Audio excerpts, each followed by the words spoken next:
Assalamualaikum warahmatullahi. Jadi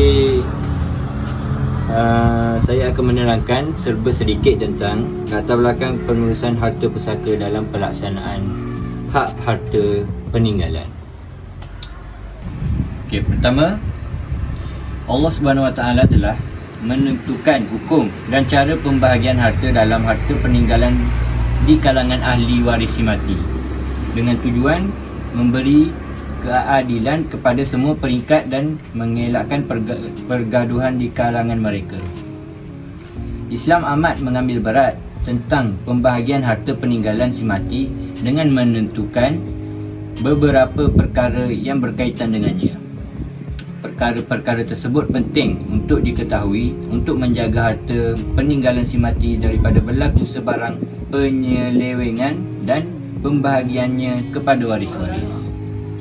Namun demikian, sebelum pembahagian dilakukan, hendaklah diselesaikan segala hak yang bersangkutan dengan harta si mati. Dalam syariat Islam, sebelum dilaksanakan pembahagian harta si mati kepada ahli waris, maka hendaklah terlebih dahulu diselesaikan hak-hak yang berkaitan dengan si mati, termasuklah hutang piutang dan pengurusan jenazah si mati.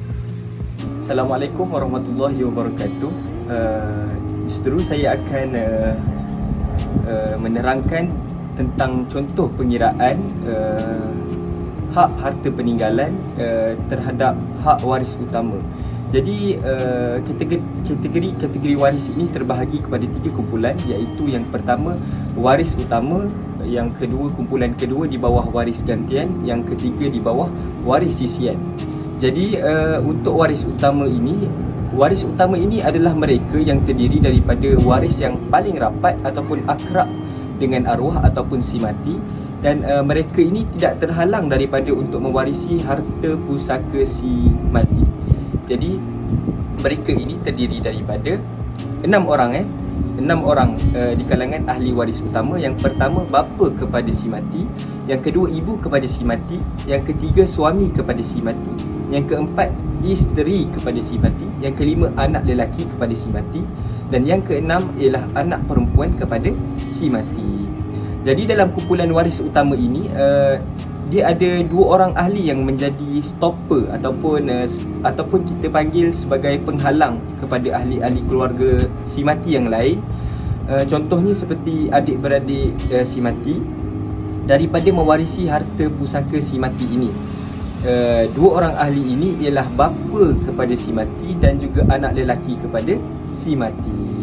Jadi sementara itu ahli-ahli waris utama yang lain, contohnya seperti ibu, isteri, anak perempuan, mereka ini tetap berhak juga untuk mewarisi, tetapi mereka tidak menghalang ahli-ahli keluarga yang lain daripada mewarisi harta pusaka si mati. Baiklah, saya sediakan contoh di sini. Contohnya, Ahmad meninggal dunia dan tinggalkan isteri beliau. Jadi Ahmad ini mempunyai seorang anak lelaki dan seorang anak perempuan. Jadi dalam keadaan dia mempunyai seorang anak lelaki sebagai stopper ataupun yang menjadi penghalang, maka adik-beradik Ahmad itu tadi, dia tidak berhak untuk mewarisi harta pusaka Ahmad itu atas sebab dia mempunyai anak lelaki yang menjadi penghalang. Jadi itu sahaja untuk cara pengiraan. Terima kasih. Antara hukum daripada dalil Al-Quran adalah daripada surah An-Nisa ayat 11, iaitu Allah perintahkan kamu mengenai pembahagian harta pusaka anak-anak kamu itu, bahagian seorang anak lelaki menyamai 2 bahagian anak perempuan. Tetapi jika anak perempuan itu lebih daripada 2, maka bahagian mereka ialah 2/3 dari harta yang ditinggalkan oleh si mati. Dan jika anak perempuan itu hanya seorang sahaja, maka bahagiannya ialah 1/2, iaitu separuh daripada harta itu. Dan bagi ibu bapa, tiap-tiap seorang dari keduanya dapat 1/6 dari harta yang ditinggalkan oleh si mati, jika si mati itu mempunyai anak. Tetapi jika si mati tidak mempunyai anak, sedang yang mewarisinya hanyalah kedua ibu bapanya, maka bahagian ibunya ialah 1/3. Kalau boleh si mati itu mempunyai beberapa saudara adik-beradik, maka bahagian ibunya ialah 1/6. Pembahagian harta ialah sesudah diselesaikan wasiat yang diwasiatkan oleh si mati dan sesudah dibayarkan hutangnya.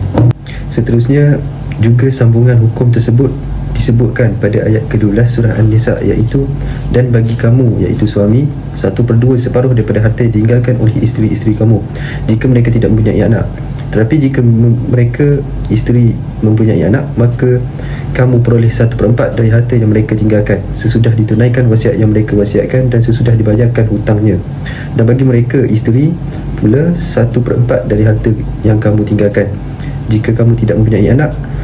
Tetapi jika kamu mempunyai anak, maka bahagian mereka, iaitu isteri, ialah 1/8 dari harta yang kamu tinggalkan sesudah ditunaikan wasiat yang kamu wasiatkan dan sesudah dibayarkan hutang kamu. Dan jika si mati yang diwarisi itu lelaki atau perempuan, tidak mempunyai anak atau bapa, dan ada meninggalkan seorang saudara lelaki seibu atau saudara perempuan seibu, maka bagi tiap-tiap seorang dari keduanya ialah 1/6. Kalau mereka saudara seibu itu lebih dari seorang, maka mereka bersih sama banyaklah pada 1/3 sesudah ditunaikan wasiat yang diwasiatkan oleh si mati dan sesudah dibayarkan hutangnya. Okey, seterusnya adalah konsep dalam pengurusan harta pusaka. Pengurusan harta pusaka dalam Islam melibatkan konsep pewarisan dan pembahagian harta sesuai dengan hukum syariah yang dianjurkan dalam Islam. Hukum syariah menggariskan aturan-aturan tertentu mengenai pewarisan untuk memastikan keadilan bagi setiap pihak dan memenuhi hak-hak yang tertentu yang disebut di dalam Al-Hadis dan Al-Quran. Okey, harta yang ditinggalkan oleh si mati menjadi hak waris atau dikenali sebagai harta peninggalan. Ini disebut sebagai al-irth atau al-mirath.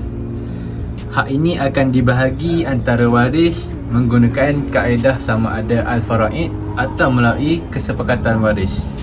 Jika pembahagian ini dilakukan menggunakan kaedah faraid, pihak yang membagi harta haruslah mengetahui rukun pewarisan, syarat pewarisan, halangan pewarisan, ahli waris dan bukan waris, cara pembahagian dan hal-hal yang lain yang dijelaskan oleh para ulama mengenai bab al-faraid ini. Okey, pengetahuan tentang ilmu faraid adalah sangat penting agar pembahagian harta yang dilakukan mengikut syarak. Selain itu, hubungan di antara harta peninggalan dengan harta pusaka dari sudut pelaksanaan seperti mana yang saya sebutkan tadi adalah terbahagi kepada 5, iaitu salah satunya adalah harta pusaka, wasiat si mati, pengurusan jenazah, hutang ke atas harta dan yang terakhir sekali adalah hutang mutlak si mati. Kita teruskan dengan yang terakhir, iaitu kesimpulan. Kesimpulannya, tertib dalam pengurusan harta pusaka Islam bukanlah perkara yang boleh dipandang remeh. Hal ini kerana memahami kaedah pembahagian harta dalam peninggalan Islam amatlah penting dan perlu dititik beratkan. Malah pelaksanaannya adalah berdasarkan ketetapan yang telah dinyatakan dalam Al-Quran dan Hadis. Urusan-urusan ataupun hal-hal yang berkaitan dengan hak-hak harta pusaka peninggalan Islam perlulah dibahagikan kepada ahli waris dan perlu difahami baik oleh ahli keluarga mereka. Hal ini kerana agar proses pembahagian harta pusaka si mati dapat dibahagikan mengikut lunas-lunas yang tertentu. Justru, pemahaman berkaitan dengan hak-hak harta pusaka peninggalan Islam amatlah penting bagi mengelakkan perbalahan di kalangan ahli keluarga dan seterusnya dapat mengekalkan keharmonian sesebuah keluarga itu. Sekian, itu saja dari saya.